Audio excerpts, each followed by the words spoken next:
Uthi-ke Malwandle, if there's one thing mina that I can do very, very well is to listen.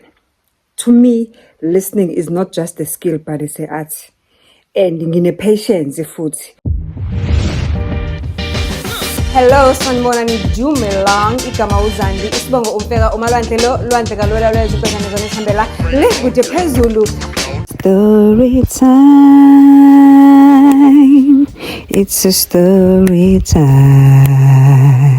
Bona that particular day, I could feel my patience slowly leaving each and every ounce and the bone and the hole in my body, wearing thin, because now akwazi ukuthi for the whole motherfucking 9-10 hours and sesiyafika nala esiyakhona manje, we are closer to the destination, ngilalele umuntu oyedwa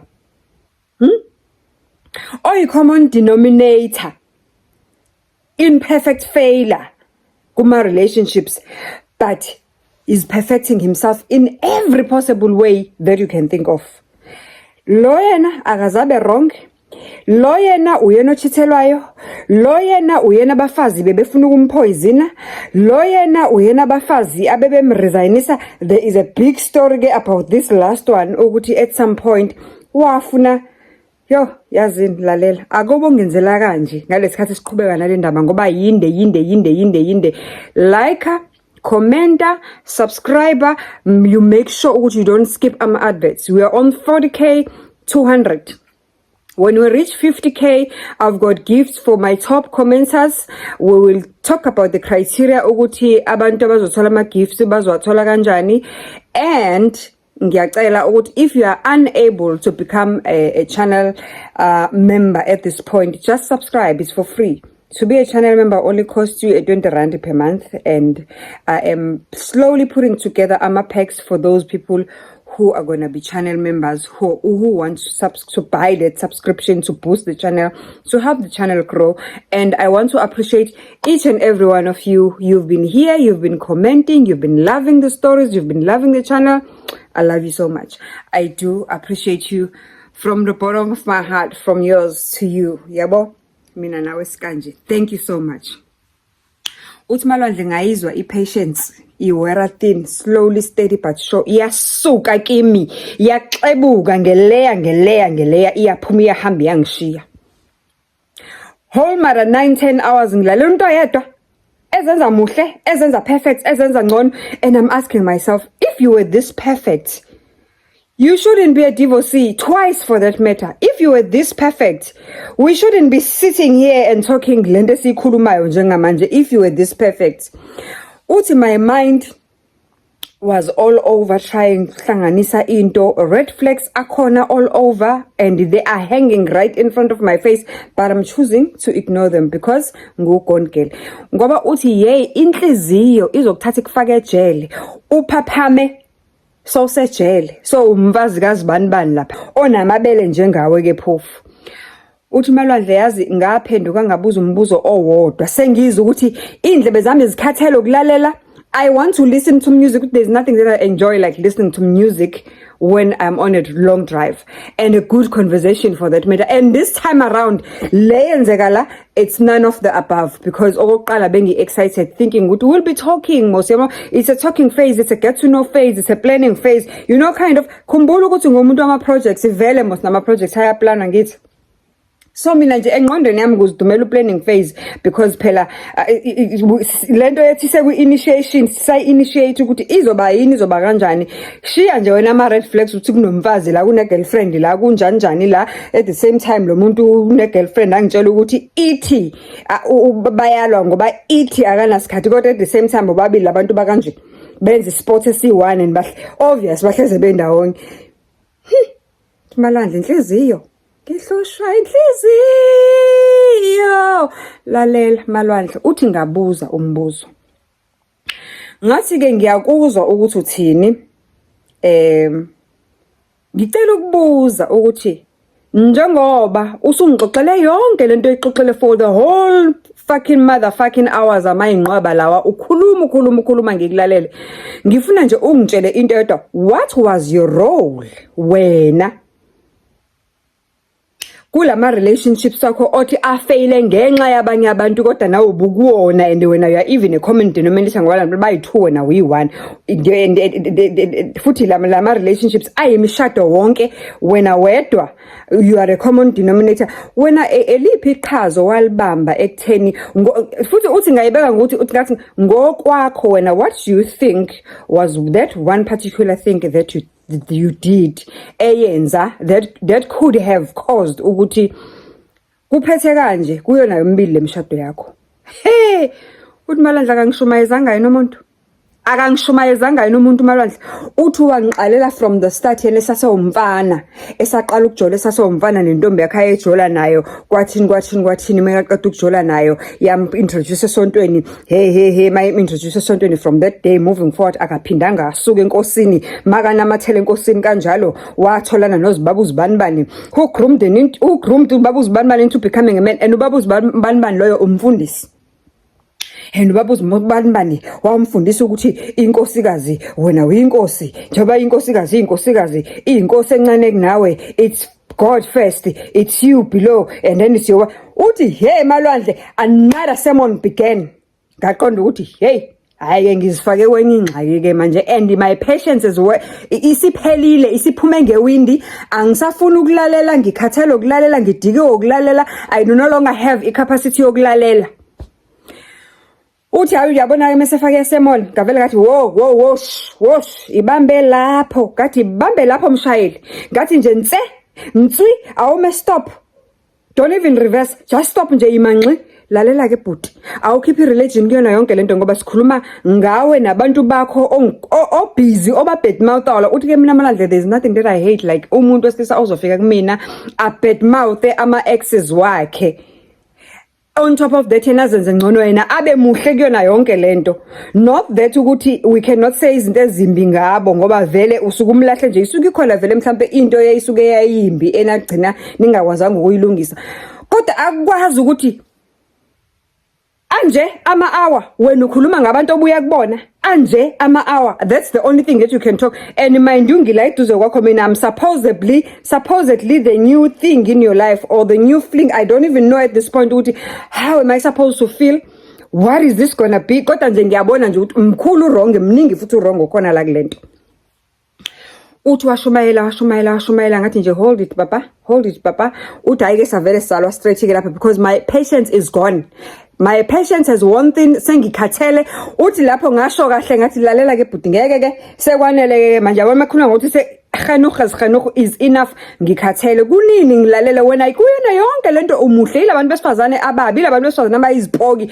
yilabantu besifazane bebedlisile abantu besifazane bebefeba mina ngibuza into esimple kuwena eyodwa ukuthi what was your role and bekade ngithi ngizoqhubeka ngiphinde ngibuze ngithi in that role mangabe so identifyile uyakubona yini wena njengamanje mekuthiwa uthola omunye umuntu ke uqala impilo kabusha ke uyakubona yini ekungafanele ukuthi ukulungise ukuze leyanto leya pattern ingarepeateki uthi we kwabe nginyathele emsileni we maye babo Malwandle uthi kwabe nginyathele emsileni uthi wathi nje ingakho nje ngingeke ngisafuna relationship mina ngisafuna relationship angisena ndaba nabantu besifazane uthi hey ngayijika ke manje wathi ngeke ngila iduzo kwakho ngomuntu wesifazane and not just umuntu wesifazane nami ngizifake entweni la nawe and uthi yonke lento njengoba ikhuluma angisha ngiyiphimise it's something that is brewing in my head and I'm so flipping angry ukuthi oqala lo muntu uqale wa bad mouth these women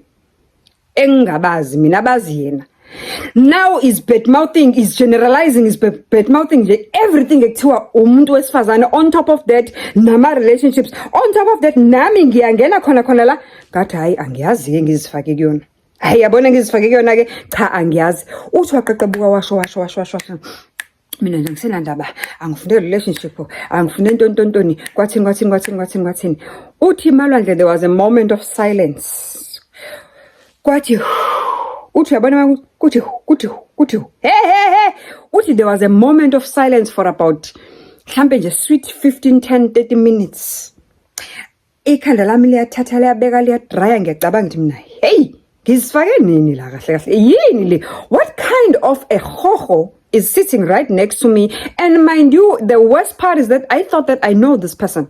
For the fucking 2.5 years, see close like bosom brothers, ntwana, sharp, fere, you know, backup plan.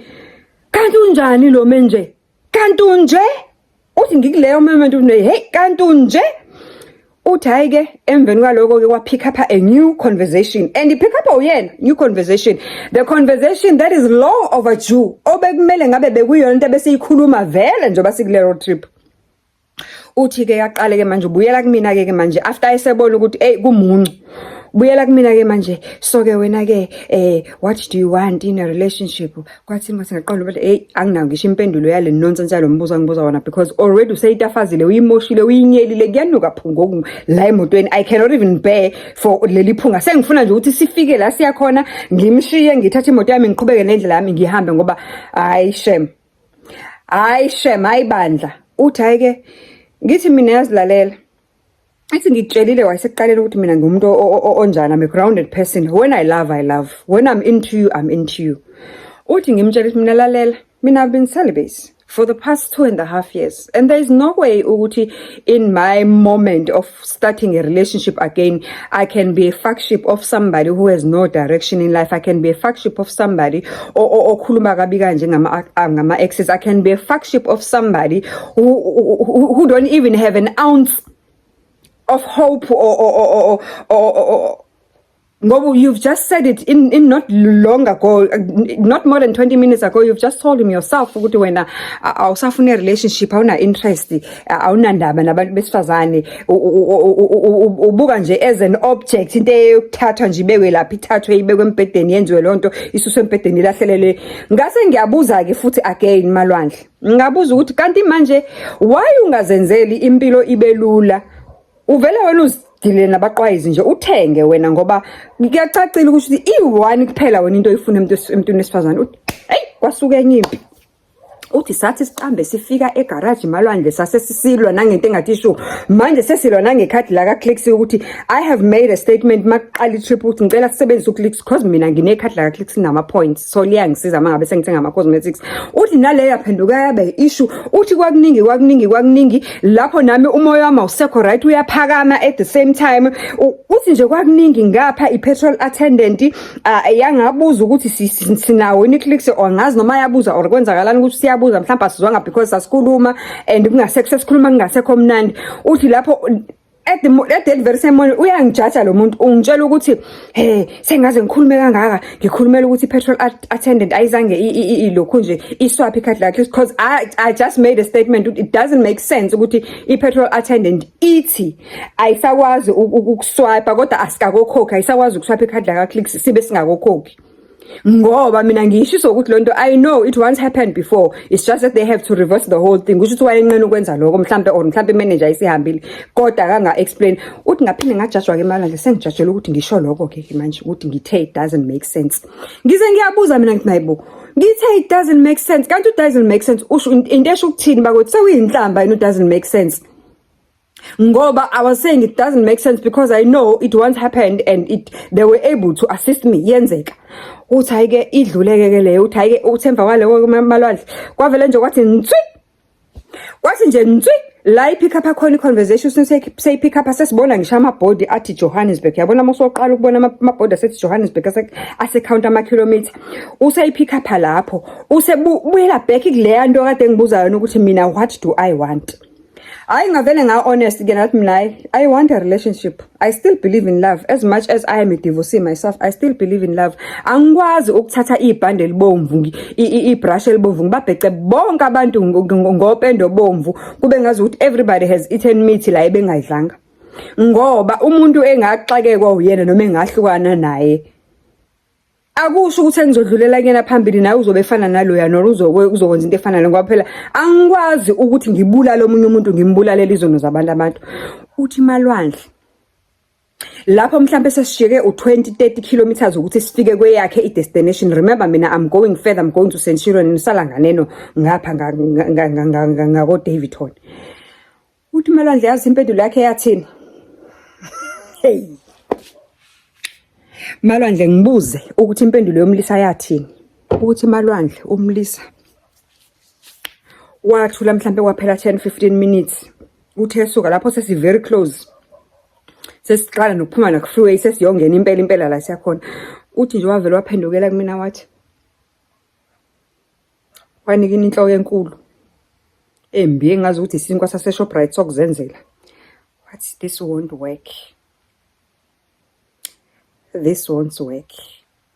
Uthi nje washo that line wesingisi wathi nje this won't work. Hey emalwandle uthi yazi ngavele nganamba angizange ngiresponde angizange ngibuze nanokuthi uthini noma uthi nje wathi nje in that case this won't work.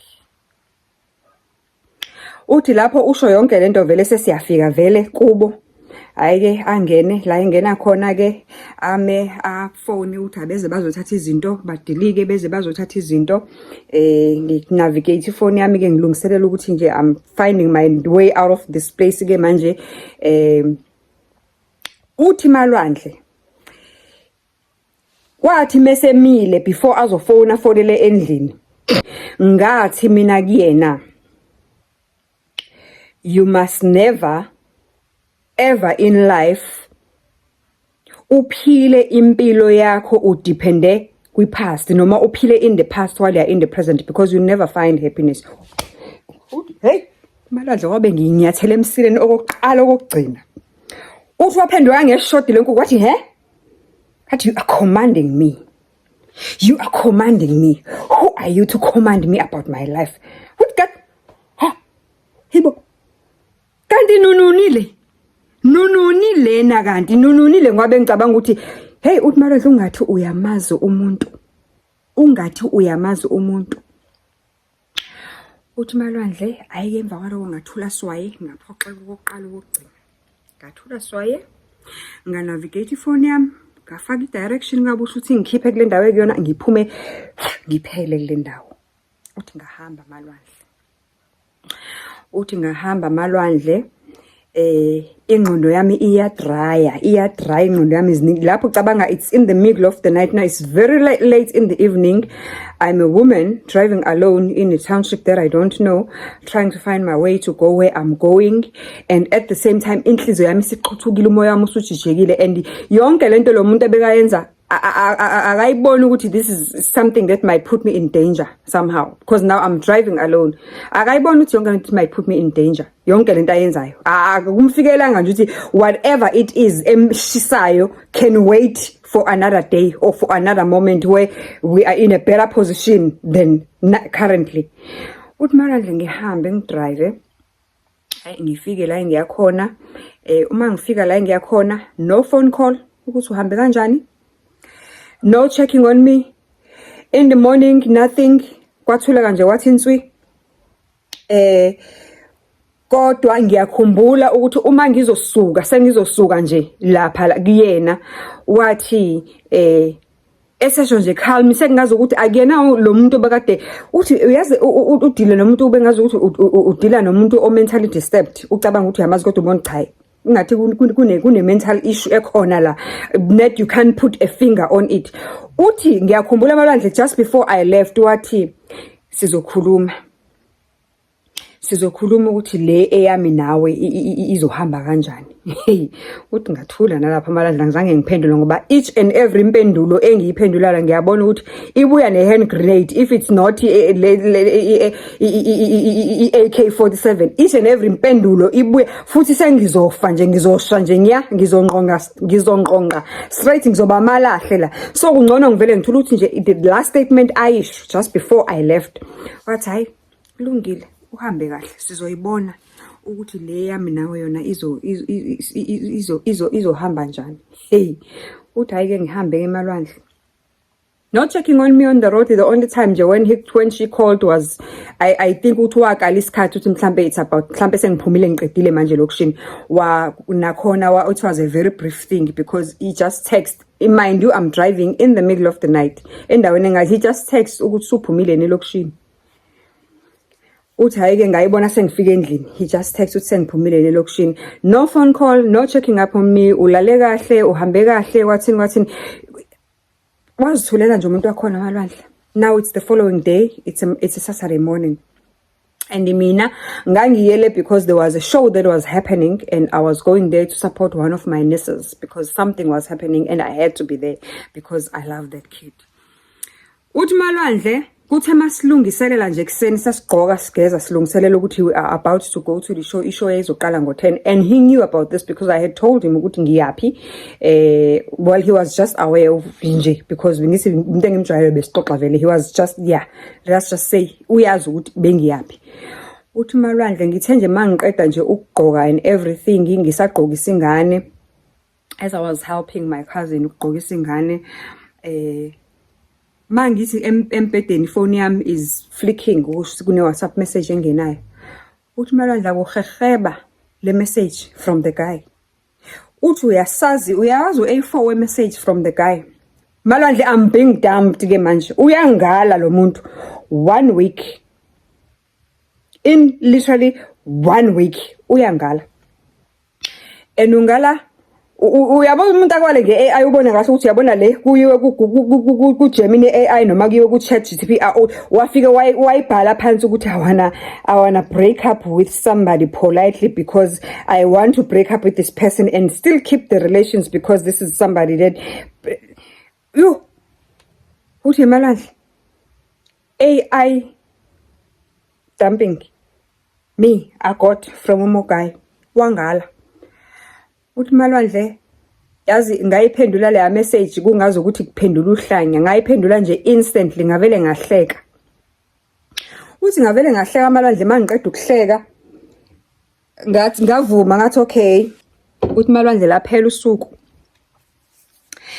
Maliphela usuku lento ebengiattende kade ngikuyona yangi-refresh ingqondo yami iyathi ukuhluzeka yacabanga kangcono. Ngamphendula ukushona kwelanga. Kathi singadakelwana. Ukudakelwana kuphela kwento engeke ize yenzekele. Uthi nama ngazi ukuthi ngangingenwe yini noma uthi nje kodwa ngavele nganyanya to that point kathi asingadakelwana mina nawe. Asingadakelwana le yona oyifunayo izokwenzeka but in my terms. In my terms izokwenzeka. Imagine 1 week of dating. Following week hlof. Following week uyaliwa. Waliwa umuntu enikwi road trip agreement naye nisuke from Durban to Joburg. By the time nifika Joburg kusekwalile. Mayeqeda ukwala the very same person you are still driving back with in Durban on Sunday. Nizoxoxana.